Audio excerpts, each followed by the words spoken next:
Good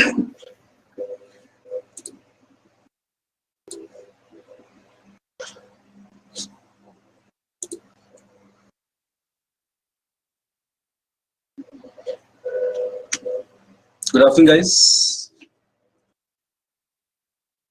शीतल अब show हो रहा है ना?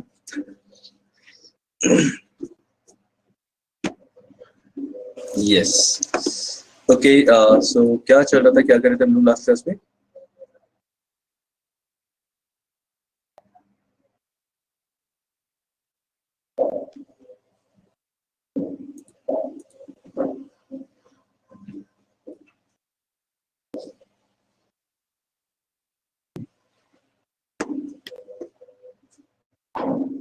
हम लोगों ने नाउन के बेसिक केस किया था।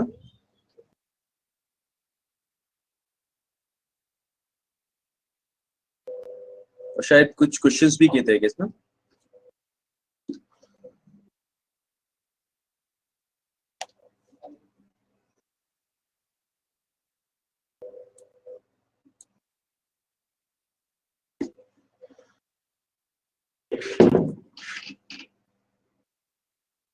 क्वेश्चंस नहीं किए थे, चलिए। लेकिन बेसिक केस किया था हमने कंप्लीट, बस ऐसा हुआ था।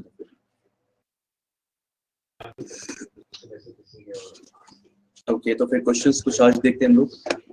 क्या बात करूं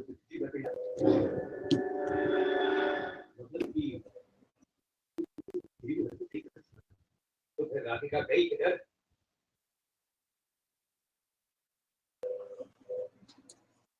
यस, गुड आफ्टरनून किरत।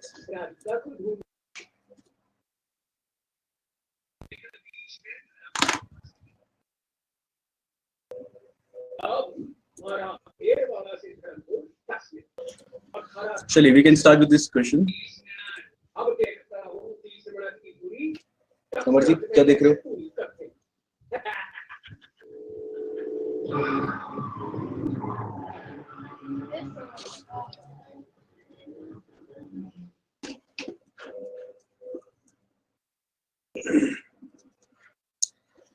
चलिए, we can start with these questions. Okay, तो फर्स्ट क्वेश्चन, इसमें आपको एरर बताना है एंड मोस्टली पैसिव केस पे एंड आई गेस समझ चालू नहीं था।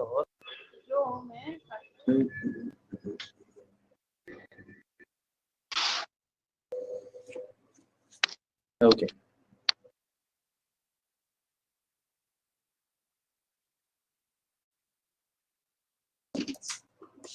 so you know it well that your success in life depends not only on my advice but on somebody else's. Yes, ठीक है। आर्यन यादव हम लोगों ने पढ़ा था somebody के बाद if you are using else then we will put apostrophe on else. हाँ तो फिर यहाँ पे आ जाएगा yes somebody else's, ठीक है, किसी और के एडवाइस पे। बिल्कुल सही। Next is he informed me that he had gone to one of the minister's residences and stayed there all night. अच्छा हाँ, ये पता है क्या yes किरत, मुझे लग रहा है this is kind of misprint because you could not have two errors in one sentence, ठीक है। तो इसमें I guess I'll count it as misprint, लेकिन ठीक है, ये भी काउंट किया जाएगा एरर की तरह, बिल्कुल सही, ठीक है। और तो आना ही था। You know it well that your success in life depends not only on my advice but on somebody else's, ठीक है।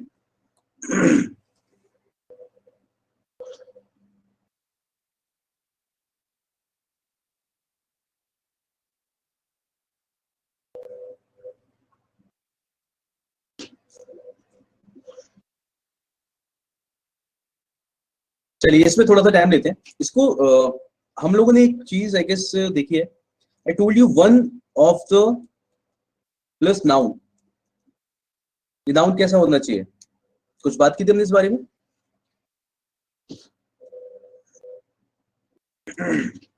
जैसे आई हैव टू से कि एक लड़का एब्सेंट है, व्हाट वुड आई से? One of the boys is absent. ये बात पता है सबको कि यहाँ पे वन ऑफ द करके जब भी हम लिखते हैं the noun that comes after that it is always plural, ठीक है।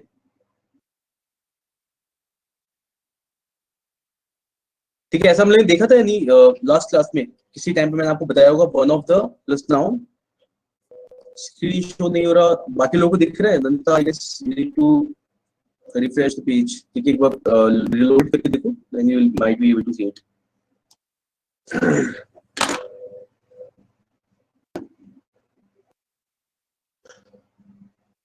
ठीक है, तो हमने ऐसा देखा था कि one of the plus noun इस तरीके से जब भी लिखते हैं, जैसे अगर इफ आई हैव टू से this is one of my favourite shirts, तो one of whenever you do this, ठीक है, जब भी इस स्ट्रक्चर को फॉलो करते हैं, इसके साथ जब भी नाउन या प्रोनाउन आएगा, ठीक है, जैसे वन ऑफ देम इस तरीके से बोलते हैं हम लोग, तो ये आपका हमेशा प्लूरल आता है। नाउ हमें नहीं पड़ा कि ये प्लूरल आता है, ठीक है, तो one of the plus noun it should always be plural, not apostrophe of plural, या फिर कुछ भी इस तरीके का नहीं होना चाहिए जहां पे हम कुछ एपोस्ट्रोफी लगाए या फिर उसका पॉसेसिव केस यूज करें। स्ट्रक्चर केवल इसी तरीके का होगा कि one of the plus noun and then noun should be plural, ठीक है, नाउन बस प्लूरल होगा, इसके अलावा और कुछ भी नहीं। सो ये जो क्वेश्चन है,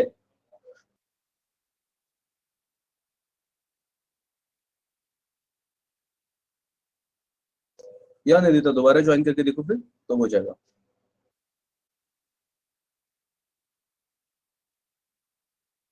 तो अगर हम इस वाली क्वेश्चन में देखें, now look at the structure, he informed me that he had gone to one of the minister's residences, okay, so हम लोग लिख रहे हैं one of the ministers कैसा लिखा है हमने, apostrophe s लगाया।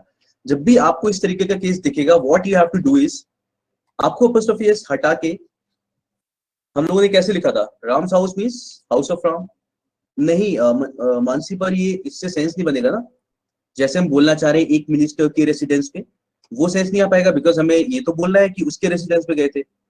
तो इसके अंदर क्या किया जाता है, जब भी ऐसा सेंटेंस दिखेगा, what you have to do is you have to remove apostrophe s, ठीक है, एंड अपॉस्ट्रोफी एस हटाते हैं तो हम क्या करते हैं, ऑफ लगा के लिखते हैं उस चीज को, ठीक है। तो व्हाट वी विल से,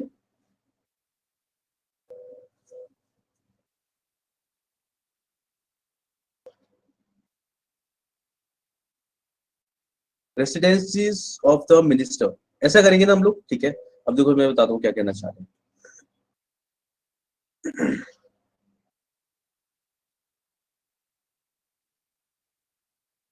इस सेंटेंस में एक चीज बताओ, व्हाट डू यू थिंक, मतलब he has gone to one house और many houses,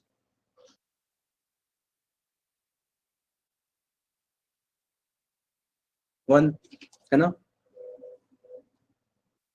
and one more thing, one of the जो यूज किया जा रहा है, it is basically use for minister, ये मिनिस्टर के लिए यूज किया जा रहा है, तो हमें जो चीज प्लूरल करनी है वो है मिनिस्टर्स, उसे हमें वन ऑफ द मिनिस्टर्स लिखना है, ठीक है, यानी कि रेसिडेंस को सिंगुलर लिख सकते हैं हम लोग। नाउ कीपिंग इट सिंपल, हम इसे ऐसे समझते हैं कि अगर यहाँ पे लिखा होता Ram's house and we have to remove apostrophe, what we will write, क्या लिखेंगे हम यहाँ पे, आई गेस ये सबको क्लियर है।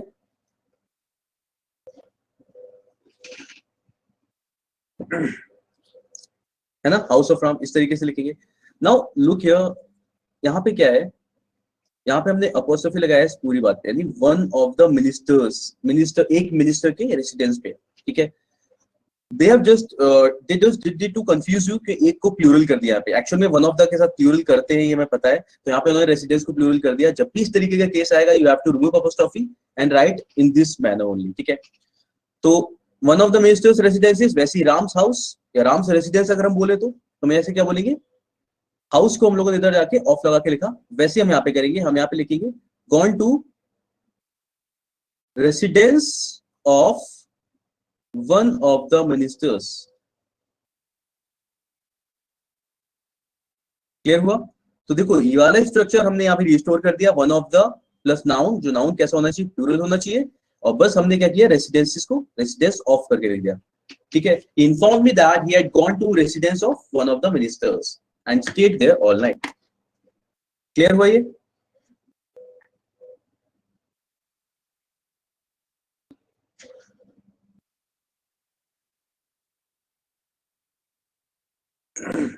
यस, देखो in examination you are going to get sentence like this, इस तरीके से मिलेगा कि यहाँ पे क्या करेंगे, दिस इज ए पार्ट, ठीक है, and this is B, then whatever C and D, इस तरीके से लिखा होगा। And you have to find out कि अभी सेंटेंस पढ़ के यू कैन इजीली डिसाइड कि हाँ वन ऑफ द के साथ हमने क्या देखा है, कि वन ऑफ द के साथ नाउन प्लूरल आना चाहिए, apostrophe केस नहीं आना चाहिए, तो हम क्लियरली यहाँ पे बी मार्क कर देंगे, ठीक है। एंड टू बी श्योर कि एक्चुअल में क्या होना चाहिए वो हमने बस यहाँ पे लिख के देख लिया कि एक्चुअल में ये होना चाहिए। तो एग्जाम में अगर ऐसा क्वेश्चन आता है तो आपको बस इतना पता होना भी काफी है कि वन ऑफ द के साथ नाउन हमेशा प्लूरल आता है, ना कि apostrophe s के साथ है, ठीक है। तो इतना पता होगा हमें, तब भी हम यहाँ पे क्या करेंगे, इसमें एरर मार्क कर देंगे और हमारा आंसर ठीक हो जाएगा। और अगर हम इसे समझना चाहें क्या है, तो समझने के लिए हम ये लिख सकते हैं कि इसका एक्चुअल मीनिंग ये है। तो सही जो आंसर होगा वो ये होगा, और बी हम मार्क कर लेंगे, ठीक है। कोई भी कंफ्यूजन हो तो बताना, बाकी नेक्स्ट क्वेश्चन देखते हैं। देखो,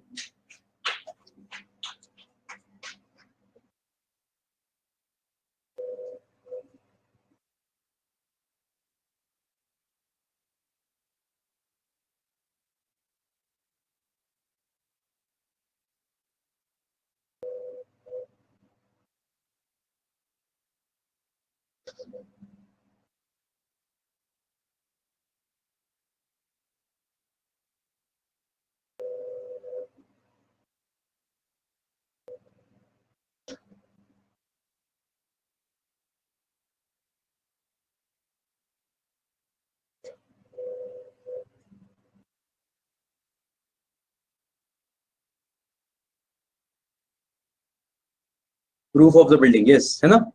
तो बिल्डिंग्स रूफ नहीं बोलेंगे हम लोग, बोलेंगे रूफ ऑफ द बिल्डिंग, बिल्कुल सही। Okay, the roof of the building, correct. Fourth वाला है क्या, हमने क्लास में देखा था एक बार।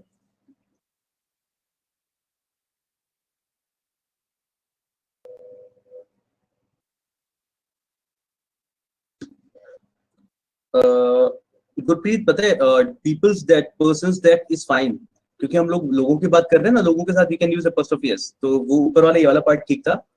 एंड हमें बस ये वाले पार्ट में, यानी कि इस वाले पार्ट में चेक करना था। यस, और हाँ ये बिल्कुल सही है सबका। जॉन एंड मैरीज हाउस, हम यहाँ से apostrophe s हटा देंगे। Yes, I visited John and Mary's house twice, but found the couple absent.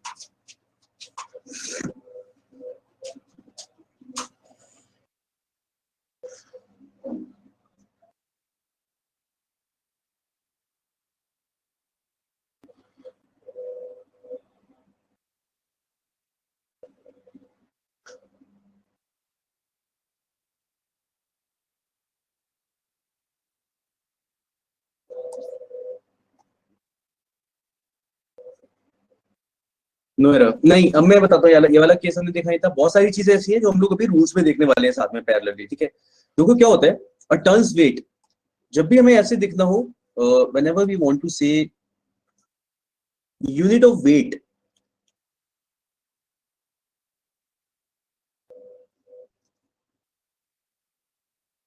is followed by weight,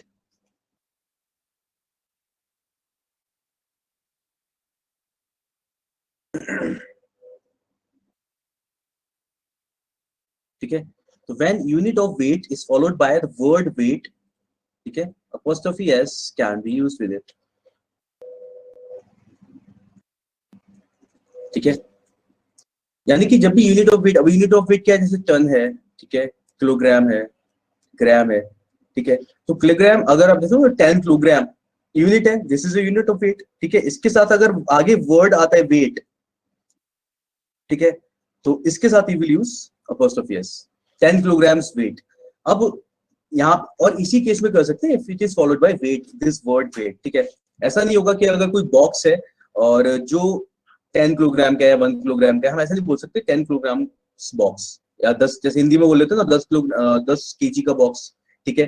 तो हम apostrophe s लगा के ये नहीं बोल सकते, we can't say 10 kilograms box, कि 10 किलो का बॉक्स है, ये गलत हो जाएगा, ठीक है। लेकिन हाँ वी कैन से 10 किलोग्राम्स, यानी कि ये बात हम लोग बोल सकते हैं, 10 ग्राम्स वेट। सिमिलरली इसमें भी देखो क्या है, a turn's weight, a turn's weight is in, this is a unit and this is the word weight, a turn's weight is too heavy for anyone to carry on his head, इसलिए इसके अंदर no error. तो you can write it down कि unit के साथ में we can, when unit is followed by the word weight, तो उसके साथ हम लोग apostrophe s लगा सकते हैं। Is it clear?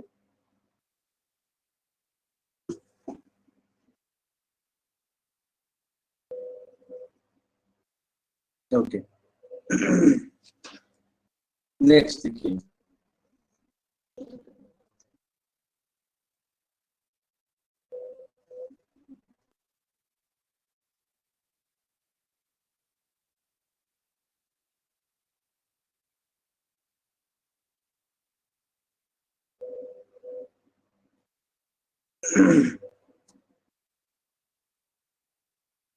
Sheetal weights क्यों हो जाएगा? टर्न्स वेट, 10 किलो का वजन है, हमारा मतलब वहां पे सिंगलर है ना, जो चीज हमने प्लूरल करी है वो तो बस इतना है ना, टर्न्स वेट, ठीक है। इसके बाद वर्ड वेट लगा रहे हो, और जो हम अपोस्ट्रोफी लगाया वो हमने टर्न्स पे लगाया।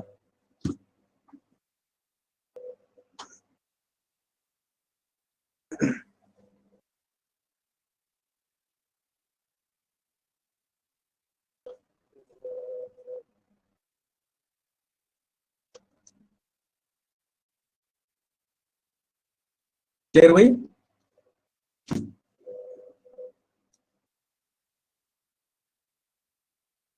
चलिए 6 में बताइए। I stopped his going out late at night because the situation in the town was very tense. Him. No error. Gurpreet, this is a lot of change in the sentence. अगर हम ऐसे बोलते हैं तो sentence is correct. Although आपने जो बनाया ना, I stopped him from going out late at night. It is correct. ठीक है। लेकिन अगर हम ऐसा चेंज करते तो it's like we are changing a lot in the sentence. ठीक है। और जो लिखा है एक्चुअल में, जो जो लिखा है यहाँ पे वो सही है, इसके अंदर एरर नहीं है। अब हम समझते हैं एरर क्यों नहीं है।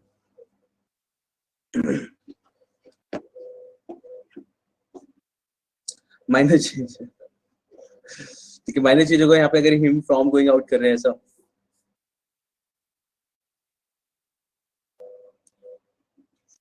या माइनर चेंज अलाउड होता है इसके लिए, बिल्कुल सही।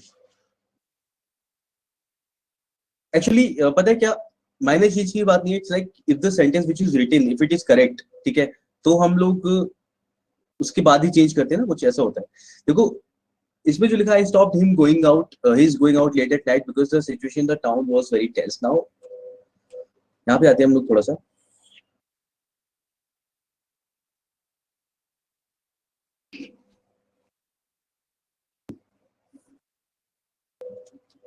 हिम, ठीक है, हिम इज ऑब्जेक्ट। हिम का पॉसेसिव केस क्या होगा? पॉसेसिव केस के बारे में आप सब लोग जानते हैं ना, जैसे मुझे बोलना है दिस इज माय बुक, ठीक है, तो यहाँ पे दिस इज योर प्रोनाउन, ठीक है। ऑल्दो हम लोगों ने नाउन पढ़ा है, लेकिन हम लोग क्योंकि क्वेश्चंस कर रहे हैं किस पे, पॉसेसिव केस पे, पॉसेसिव केस पे we are doing the questions, तो ठीक है। तो इसमें क्या है, इसमें नाउन्स और प्रोनाउंस, मतलब कुछ क्वेश्चंस ऐसे भी होते हैं जो नाउन मतलब प्रोनाउंस इसमें यूज कर रहे हैं, जैसे वाला क्वेश्चन जो हमने लिखा हुआ है इसमें you can see this is a pronoun, ठीक है।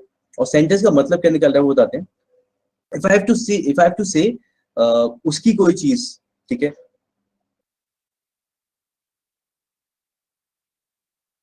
आई स्टॉप्ड हिज कार, ठीक है, आई स्टॉप्ड हिज कार, क्या ये ठीक है सेंटेंस?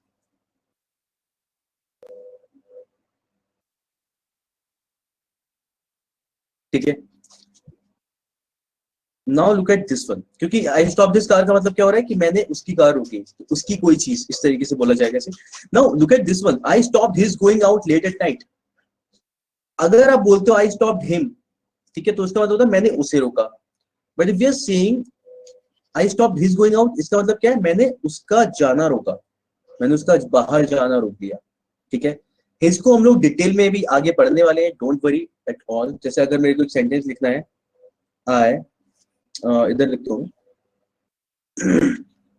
आई अप्रिशिएट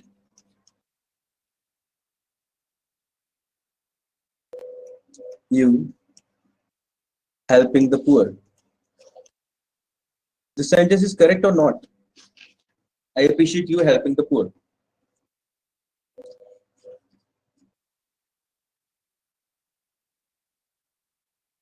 एरर है ना तीरथ, क्या हो जाएगा सही?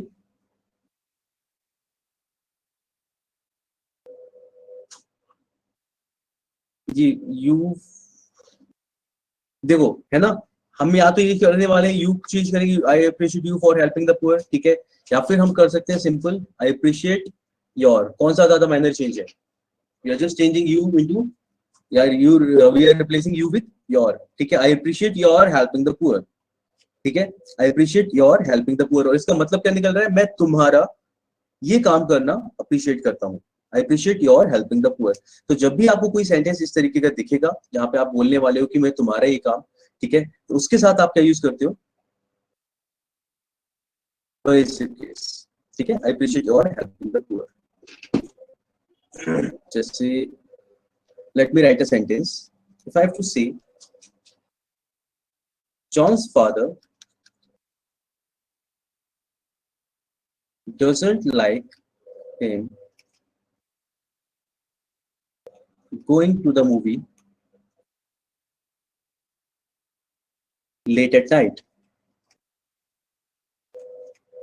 ठीक है, इस तरीके से अगर क्वेश्चन है हमारे पास, समझ में आ रही है सबको? बाकी लोग, है ना? कि John father doesn't like him, अच्छा John father doesn't like him बोलेंगे तो ऐसा लगेगा जॉन फादर, मतलब जॉन के फादर उसको पसंद नहीं करते। बट एक्चुअली हम क्या बोलना चाह रहे हैं? उसका ये काम नहीं पसंद करते, उसका जाना नहीं पसंद करते। एंड उसका के लिए हम लोग क्या यूज करेंगे? हिज यूज करेंगे, है ना? मतलब उसकी कोई चीज, बेसिकली पॉजिटिव केस के लिए हम लोग हिज यूज करेंगे। अभी इसके बाद I will explain to you, अभी हम क्वेश्चन के बीच में भी कर सकते हैं, मैं प्रोनाउंस सारे एक्सप्लेन करूंगा, ठीक है। प्रोनाउंस जहां पे हम लोग समझेंगे सारे केसेस क्या होते हैं जब हम बात कर रहे हैं पॉजिटिव केस की, तो किस तरीके से काम करता है। बट आई होप ये सबको क्लियर हो रहा है, किसी को भी क्लियर नहीं हो रहा मेरे को बताओ, ठीक है। John's father doesn't like him नहीं होगा, यहाँ पे क्या हो जाएगा? हिज, उसका ये काम नहीं पसंद करते, ठीक है। Got it? ठीक है, तो John's father doesn't like his going to the movie late at night. और आप में से कोई जिरन जानता है क्या होता है?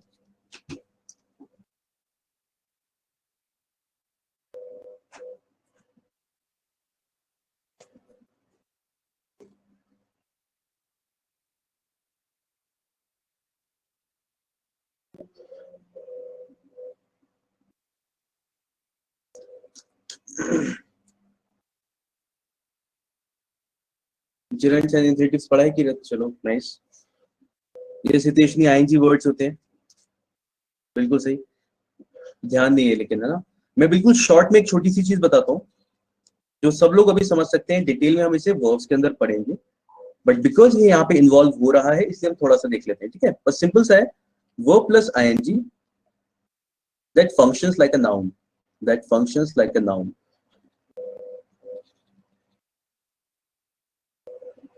उसे क्या बोलते हैं हम लोग? जिरंड बोलते हैं, ठीक है। तो ये जो वर्ड हमने यूज किया है ना यहाँ पे, ये एक्चुअली नाउन की तरह काम कर रहा है। मतलब आप सोच के देखो, क्या मैं यहाँ पे इसे इस वर्ड से रिप्लेस करता था, कर सकता था कि अगर मैं यहाँ पे लिखना चाहूँ John's father doesn't like his car, क्या सेंटेंस गलत होता है, सही होता है? अगर मैं ऐसे बोलता हूँ John's father doesn't like his car,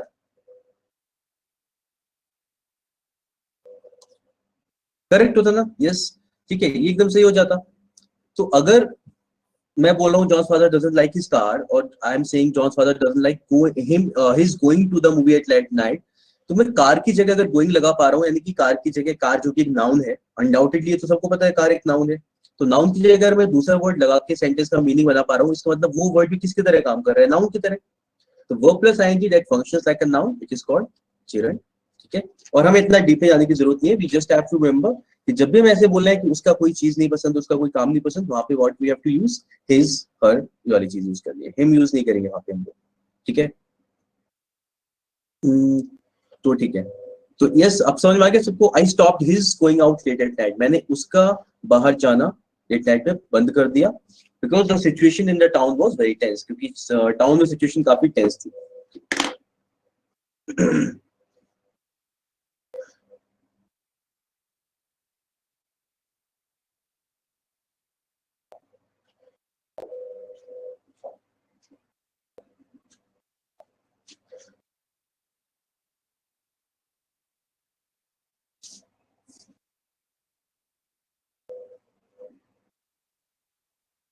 चलिए नेक्स्ट देखते हैं।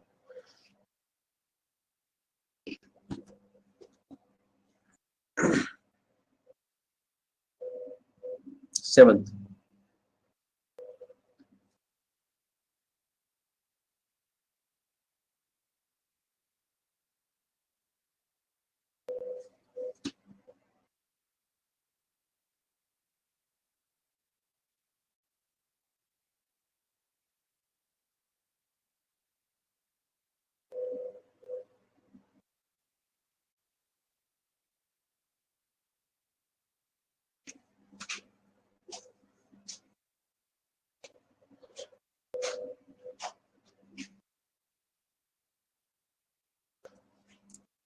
क्लियर हो रहा है सबके लिए?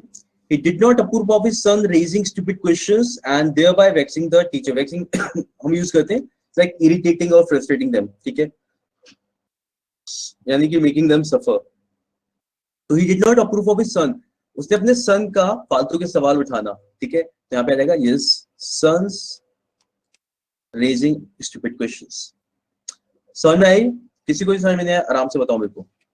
ठीक है, तो देखा जाए तो वैसे हुआ ना कि तुम्हारा ही वाला काम तो अपने सन का फालतू के सवाल उठाना या पूछना बंद करवाया उसने या अप्रूव नहीं किया basically. He did not approve of his sons raising stupid questions and thereby vexing the teacher.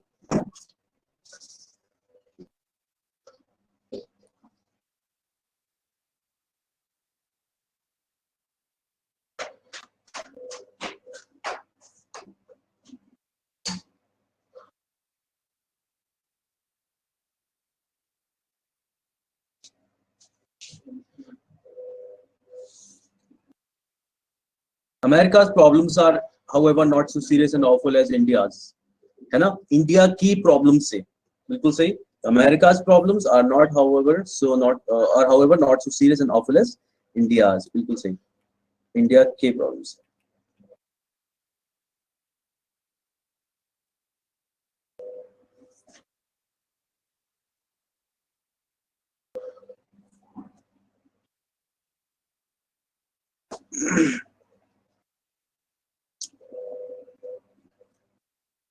Yes, your tone of speaking as well as your friends is extremely sarcastic, yet we never take it seriously. बिल्कुल सही. ठीक है, तो यहाँ पे क्या आ जाएगा? अब यहाँ पे देखो ना, this it is up to us. हम क्या बोले, हम ऐसे भी बोल सकते हैं और हम ऐसे ही बोल सकते हैं. दोनों में से कुछ भी कर सकते हैं ना, दोनों ही ठीक होंगे. मतलब एक फ्रेंड हो या फिर एक से ज्यादा हो, दोनों ही ठीक है. Because we are not sure. अब यहाँ पे प्लूरल कर रखा है तो हम लोग अपोस्ट्रोफी एस बाद में लगा देते हैं. और अगर हो सकता है एक ही फ्रेंड हो तो हम ऐसा लगा देते हैं. दोनों ही ठीक होंगे इस केस में. लेकिन हाँ, हमें अपोस्ट्रोफी एस लगाना है. तो हमें बोलना है तुम्हारी टोन और तुम्हारे फ्रेंड्स की. ठीक है, तो अपोस्ट्रोफी एस उसके लिए लगेगा यहाँ पे. तो your tone of speaking as well as your friends is extremely sarcastic that we never take it seriously. ठीक है.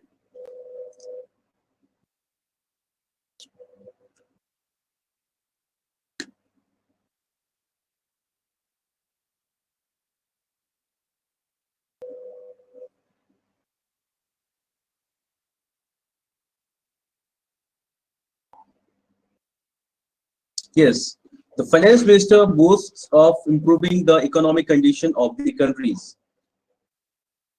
ठीक है, सब लोग फॉलो कर रहे हो साथ में बाकी लोग?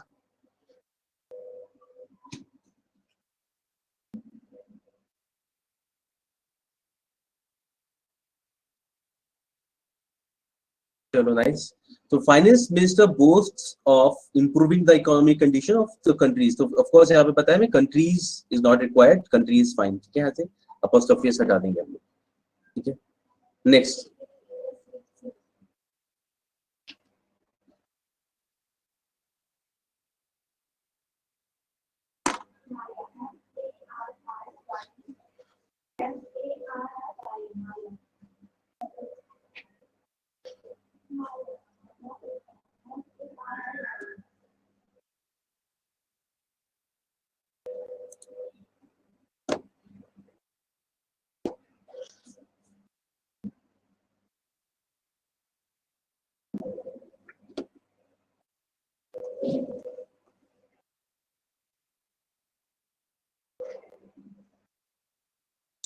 क्या लग रहा है सबको? नोर कुछ और?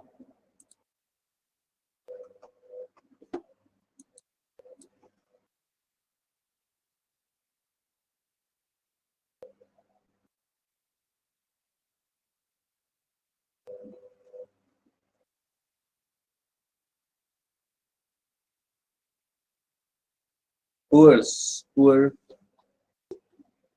यस. ठीक है, the life of the rich is in not in many ways as peaceful as that of the, हम ऑलरेडी ऑफ द इसे कैसे बोल रहे हैं, पुअर्स. तो पुअर्स नहीं होगा, द पुअर हो जाएगा. ठीक है,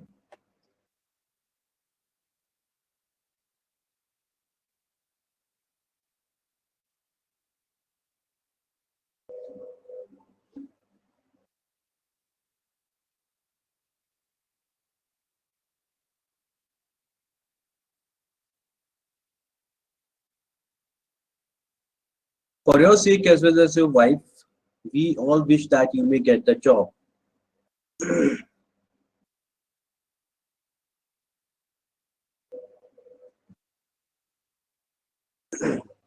Yes, बिल्कुल सही. Wives. For your sake as well as your wives, we all wish that you may get that job. बिल्कुल सही. The apostrophe s लगाएंगे यानी कि तुम्हारे और वाइफ के खातिर ऐसा.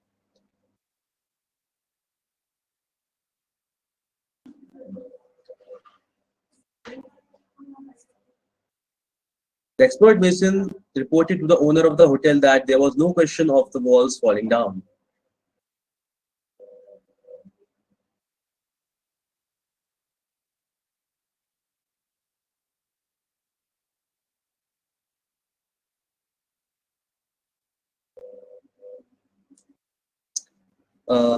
Okay.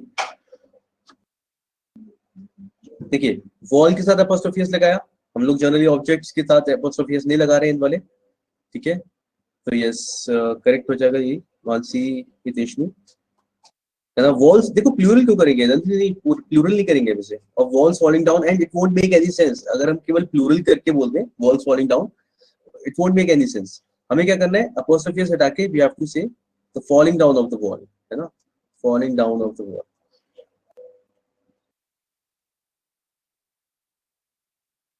जैसे roof of building, roof top, top of the roof, इस तरीके से लिखा था. ठीक है, हमें नहीं पता ना, हो सकता है एक ही वॉल गिरी हो.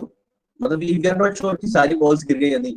ठीक है, या फिर किसी एक वॉल के बारे में बता रहा हूँ. You are not sure. Walls हो या वॉल हो, हार्डली मैटर्स. और वैसे भी यहाँ पे क्या लिखा है, यहाँ पे सिंगुलर लिखा है ना. जो क्वेश्चंस के अंदर जो फैक्ट्स होते हैं, हम जनरली फैक्ट्स को चेंज नहीं करते. अगर he is talking about singular wall तो हम इसे सिंगुलर ही रखेंगे. अगर वो प्लूरल की बात करेगा तो हम इसे प्लूरल कर देंगे. ये चीज है. और अगर यहाँ पे वॉल्स ऐसे भी लिखा होता ना तो भी तो गलत होता. वो अगर मान लो वॉल्स के साथ प्लूरल करके अपोस्ट्रोफी लगा देते तब भी ये गलत होता, क्योंकि तब भी हमें ऐसे लिखना होता, falling down of the walls. ठीक है, और क्योंकि वहां पे सिंगुलर लिखा है इसलिए हम लोगों ने सिंगुलर रहने दिया, falling down of the wall. Got it clear.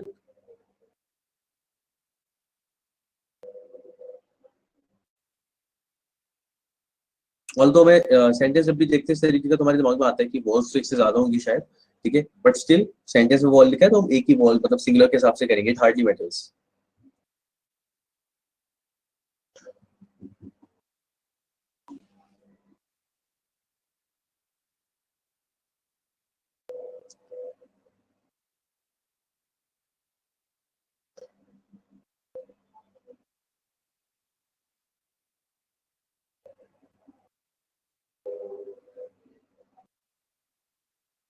Yes.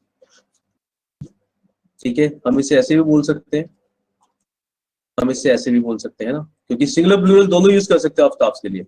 वो था करेक्ट, बिल्कुल सही मानसी. तो हम वैसे बोल देंगे, apostrophe s लगा देंगे, यानी स्टाफ का टाइम पर आना. The officer said that he appreciated his staffs coming on time and cooperating with him, या कोऑपरेटिंग है. ठीक है, yes we will use apostrophe. Staff का टाइम पर आना. क्लियर हो रहा है सबको ये? स्टाफ का टाइम पर आना बोला जा रहा है यहाँ पे.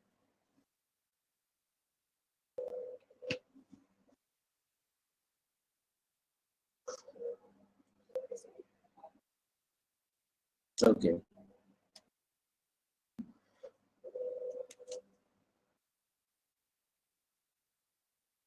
किसी को भी कोई भी चीज समझ ना है उसे स्किप नहीं करना, और उसी टाइम पे बताना है, वी विल डिस्कस इट. ऐसा जरूरत नहीं पड़ेगी आपको कि आप डिस्कस करो कुछ ऐसा.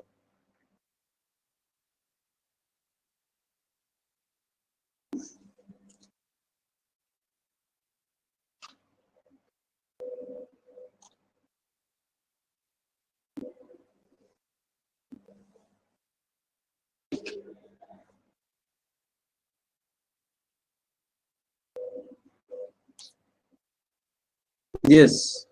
ठीक है, गांधी आएगा बिकॉज आइडिया ऑफ गांधी आप ऑलरेडी लिख रहे हो, तो यहाँ पे apostrophe s लगाने की जरूरत नहीं है. तो as we are told, this idea of Mrs. Gandhi was totally valid in the present condition of India. This is how we will complete it. ठीक है, of India. इस यहाँ तक होगा. ठीक है, I guess कुछ sentence was incomplete.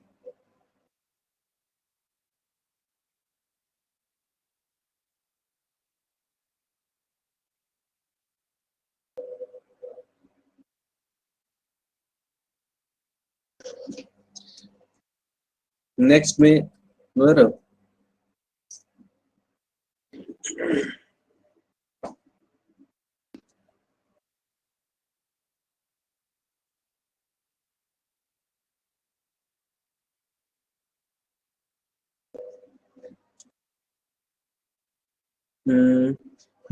अभी थोड़ी देर पहले हम लोगों ने वन ऑफ वाला केस किया था, याद है?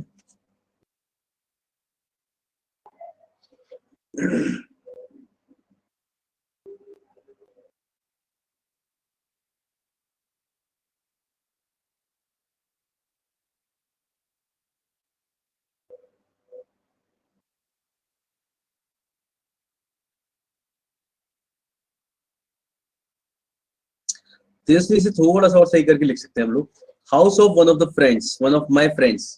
यस ना दीदी, दिस इज क्लोज। ठीक है, वन ऑफ माय फ्रेंड्स। अब देखो वन ऑफ के साथ में हमने क्या लगा रखा है, एपोस्ट्रोफी लगा रखा है। ऑलरेडी यहाँ पे ये गलत हो गया, कंफर्म एरर इसी पार्ट में है। ठीक है, हमने क्या कहा था, एपोस्ट्रोफी हटाएंगे और इसको इधर लगा के लिखेंगे, तो हम क्या बोलेंगे, at the house of one of my friends. At the house of one of my friends. ठीक है, house of one of my friends. देखो वन ऑफ माय लिखा है तो सिर्फ वन ऑफ माय लिखेंगे हम लोग, कोई दिक्कत नहीं है इसमें। ठीक है, the house of one of my friends, correct ये हो जाएगा।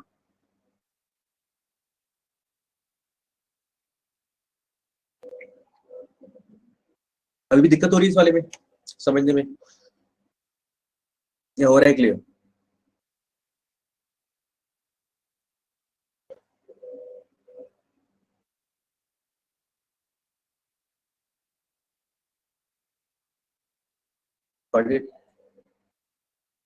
यस।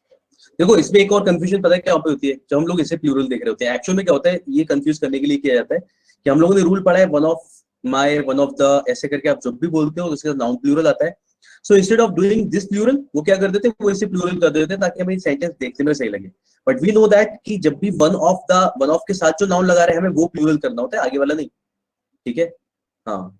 तो इसमें क्या करेंगे हम लोग, the house of one of my friends, तो इसको प्लूरल किया जाएगा, इसे सिंगुलर ही रहने देंगे।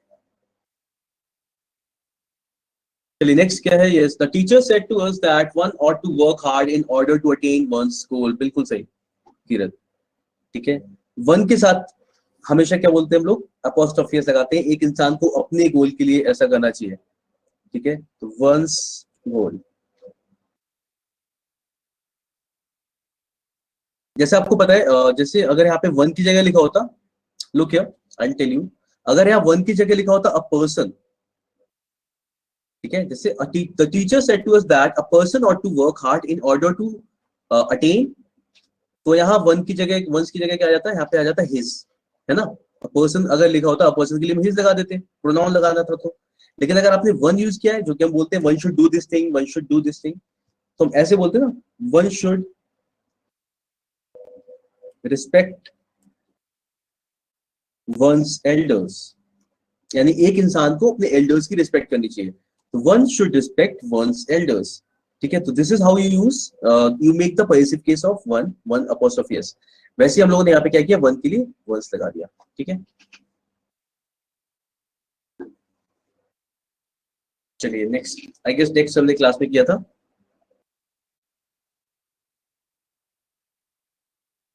Yes, being sure of his success, he told his friends that he would never forget even his enemies' names. तो yes, हम यहाँ पे बोलेंगे enemies, इसके साथ हम लोग लगा देंगे apostrophe s, enemies names। ठीक है, यानी कि यहाँ पे बस apostrophe लगा दीजिएगा।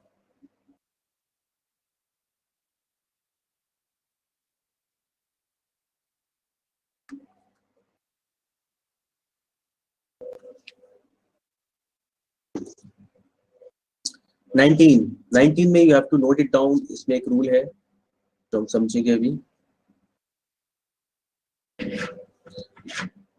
इसीलिए मैंने बोला इसके अंदर एक रूल है जो हमें देखना चाहिए। देखो क्या होगा, ये पब्लिक हो जाएगा। हितेश जी, देखो क्या होता है कि जब भी हम ऐसे बोलते हैं पब्लिक, पब्लिक वर्ड के साथ जब भी हम बोलते हैं पब्लिक लाइब्रेरी, पब्लिक ओपिनियन, ठीक है, कुछ भी इस तरीके से बोलते हो तो ये कहा जाता है public works as an adjective. ठीक है, एक एडजेक्टिव की तरह काम करता है, ये बोला जाता है, इंग्लिश के अंदर, तो जब भी आप पब्लिक लाइब्रेरी बोलोगे, पब्लिक ओपिनियन बोलोगे या पब्लिक करियर कुछ भी बोलते हैं इस तरीके से ना, तो उसके साथ हम अपॉस्ट्रोफी नहीं लगाते, हम सीधे बोलते हैं public library, public opinion, public place. Public place नहीं बोलते, पब्लिक प्लेस बोलते हैं, ठीक है। तो ये कहा जाता है कि दिस इज अ नाउन, और यहाँ पे जो पब्लिक लिखा है ये काम कर रहा है एडजेक्टिव की तरह। तो कौन सी library? Public library. Which opinion? Public opinion, ठीक है। तो it works like an adjective, तो इसके साथ हम अपॉस्ट्रोफी नहीं लगाते हैं, ठीक है। तो ये याद रखना है, मतलब this is something which comes under exceptions, कि जहां पे हम बोल तो रहे हैं पब्लिक का ओपिनियन, लेकिन हम उसके साथ अपॉस्ट्रोफी नहीं लगाएंगे क्योंकि ये एडजेक्टिव की तरह काम करेगा, ठीक है। तो आप इसे नोट कर लेना कि पब्लिक के साथ में हम अपॉस्ट्रोफी यूज नहीं करते।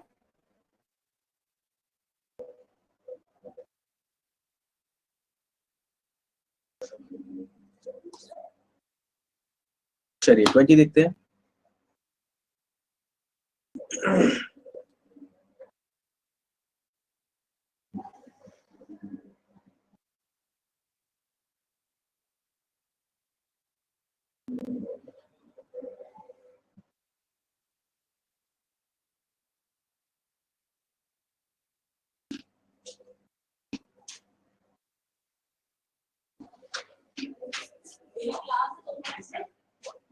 यस, बिल्कुल सही नितेश जी, क्या हो जाएगा?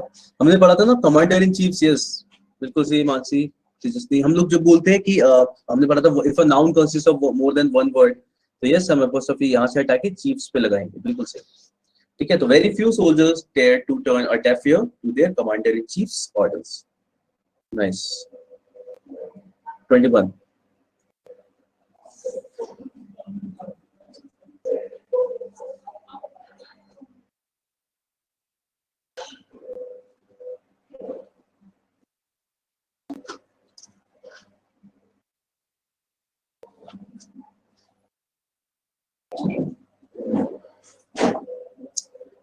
शीतल, वाई फ्रेंड्स? हो सकता है एक ही फ्रेंड हो ना, एक ही फ्रेंड की बात चल रही है ना, इज लिखा है एक फ्रेंड, प्लूरल क्यों करेंगे वैसे?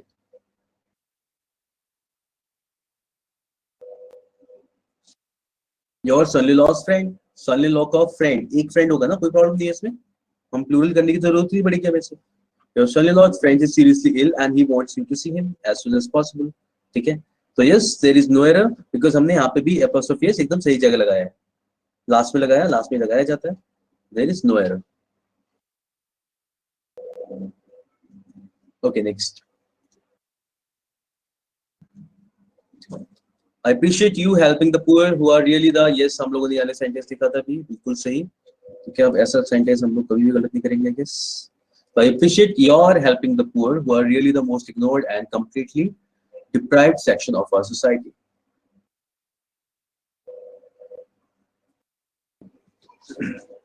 Chaliye, nice.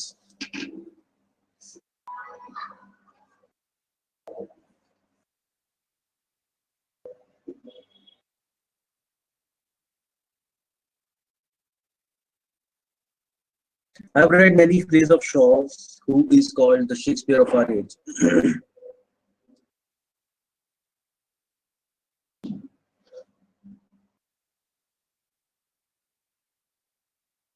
क्या लग रहा है बाकी सब लोग? प्ले, वाई आर्यन देखो जरा यहाँ पे, मैनी लिखा है ना, प्लेज आर काउंटेबल, तो मैनी प्लेस तो बोलेंगे, हम क्या बोलेंगे, देयर वर मैनी बॉय या मैनी बॉयज, है ना, ये तो ठीक हो जाएगा, तो प्लेस में तो कोई प्रॉब्लम नहीं है। लेकिन हम बोल रहे हैं बहुत सारे प्ले, शॉ के बहुत सारे प्ले है ना, तो many plays of Shaw, apostrophe S लगाने की जरूरत ही नहीं है यहाँ पे। तो यस नंदिनी इसी तरीके से लिखेंगे बिल्कुल सही। तो क्या हो जाएगा, I have read many plays of Shaw who is called the Shakespeare of our as.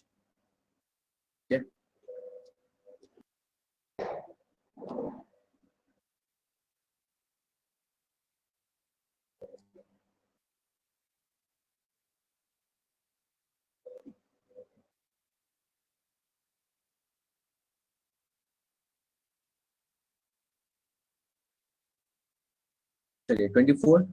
I do not want to bring her to my home because her rashness is quite intolerable.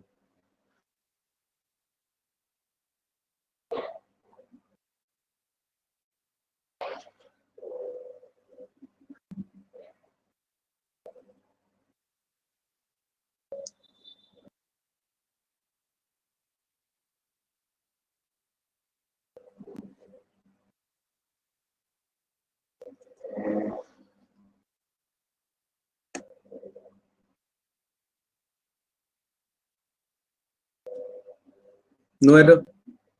Yes, I do not want to bring her to my home because her rashness is quite intolerable. Yes, there is no error. Sentence हर जगह pronounce और possessive case का सही use कर रहे हैं. नहीं, I don't want to bring her to my home. ठीक है, because her उसकी rashness is quite intolerable. Yes, तो इसमें error नहीं है. Sentence is correct. 24. Let's look at 25th.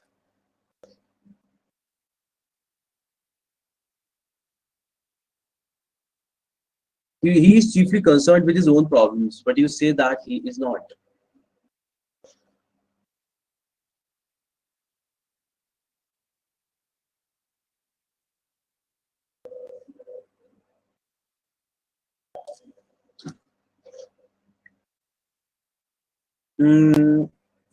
देखो हितेश ने यहाँ पे ना ही इज इसमें किस में चल रही है प्रेजेंट टेंस में he is then we can say you say लेकिन तुम कहते हो कि ऐसा नहीं है तो दिस इज करेक्ट यानी कि will go for no error ठीक है बिकॉज पूरा हमारा प्रेजेंट टेंस में ही चल रहा है एकदम सिंपल तो there is no error in this one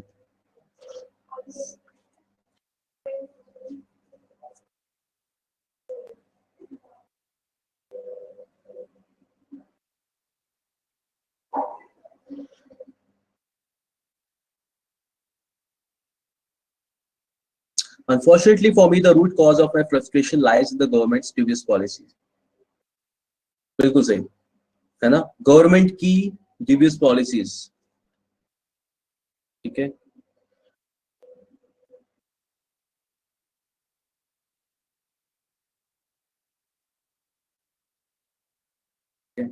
तो हम यहाँ पे क्या करेंगे governments apostrophe s governments dubious policies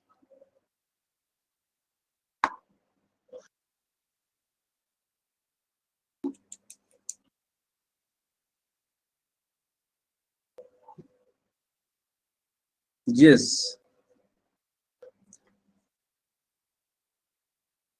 हम इसका ध्यान रखा करेंगे देखो यहाँ पे कैसे बोला गया है these buildings decoration हम बोलेंगे the decoration of these buildings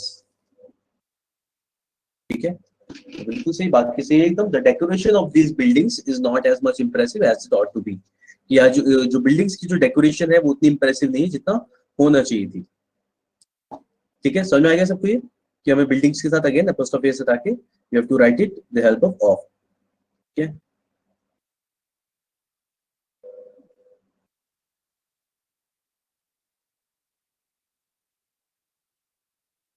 now question number 28 it is related to a rule देखो क्या होता है देयर वर सर्टेन मतलब ओल्ड राइटर्स जैसे वाई वी ईट्स ठीक है जॉन कीट्स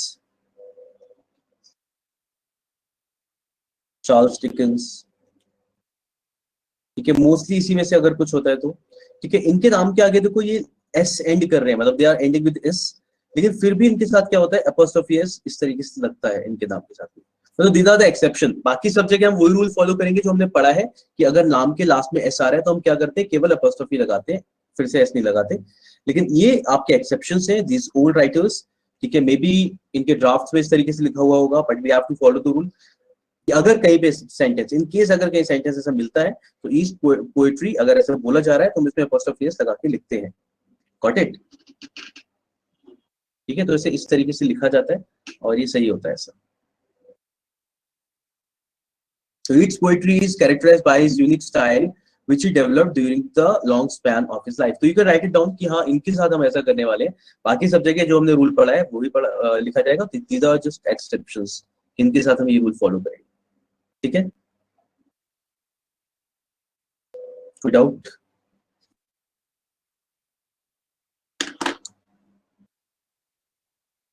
समझ में आई या नहीं yes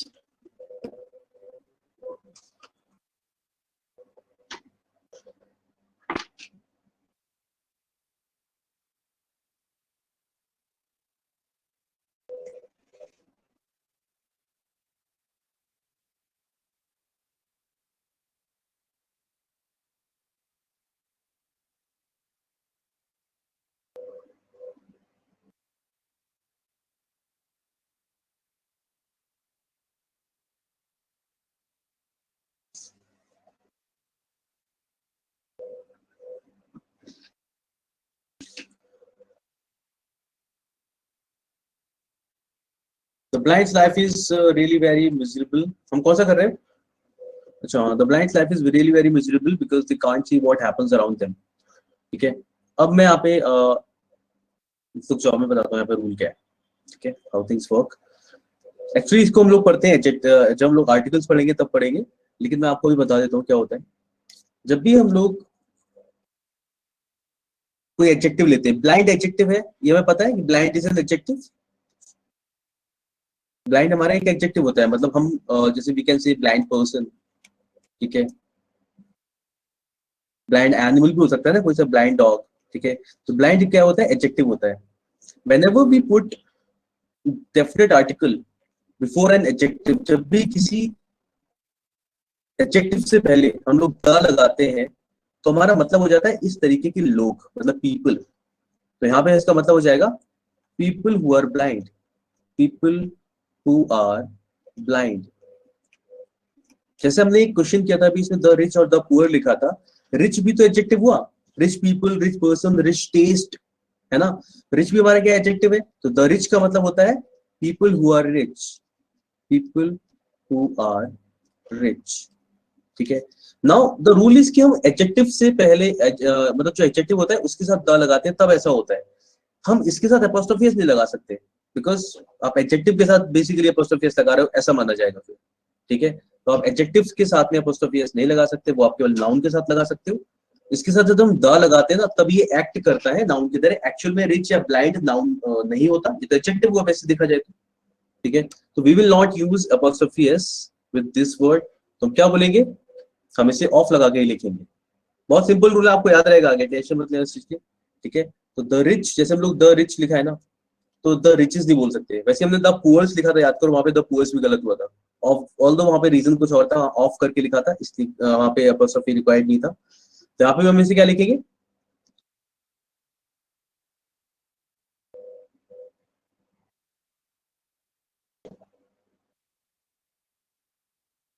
yes, the life of the blind.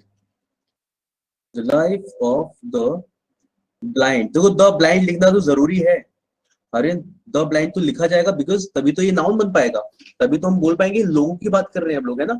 ठीक है, तो the life of the blind, और यहाँ पे द लगाया क्योंकि हमें पता है इनकी लाइफ की बात कर रहे हैं. ठीक है, तो द ब्लाइंड तो आएगा, लेकिन द ब्लाइंड के साथ में एपोस्ट्रोफी एस नहीं आएगा, बिकॉज ब्लाइंड एडजेक्टिव है, और जब हम द लगा रहे हैं तब ये नाउन की तरह एक्ट कर रहा है.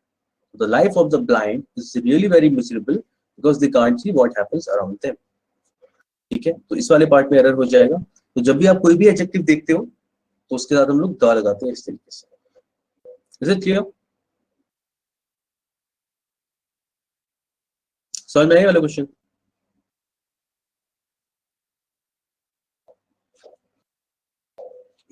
चलिए, nice. So let's keep it till here. Next class में हम लोग इसके आगे कंटिन्यू करेंगे, and I send you this exercise. एक बार आप देखिएगा, जैसे हमने जो सॉल्यूशन किए हैं उसके साथ में से देखना. एंड कोई भी डाउट हो किसी भी क्वेश्चन में, किसी भी रूल में, कोई भी चीज हम नेक्स्ट क्लास में से डिस्कस करेंगे. एंड वन मोर थिंग, जब भी ऐसा होता है ना कि you have to revise any chapter, जैसे हम लोगों को नाउन्स अगर रिवाइज करना है, पॉलिसी कीज रिवाइज करना है, what you have to do is go through the exercise. जो एक्सरसाइज करिए वो रिवाइज कर लो, आपको सारे रूल्स फिर से रिवाइज हो जाएंगे एक तरीके से. ठीक है, तो ये करना हमेशा इट इज बेनिफिशियल. ठीक है, बाकी कुछ रूल्स इसमें और होंगे, वो हम नेक्स्ट क्लास में देख लेंगे, कुछ और क्वेश्चंस. एंड और कोई भी डाउट हो वो आप मुझे नेक्स्ट क्लास में बताइएगा. ठीक है, चलिए मिलते हैं नेक्स्ट क्लास में. Thank you guys.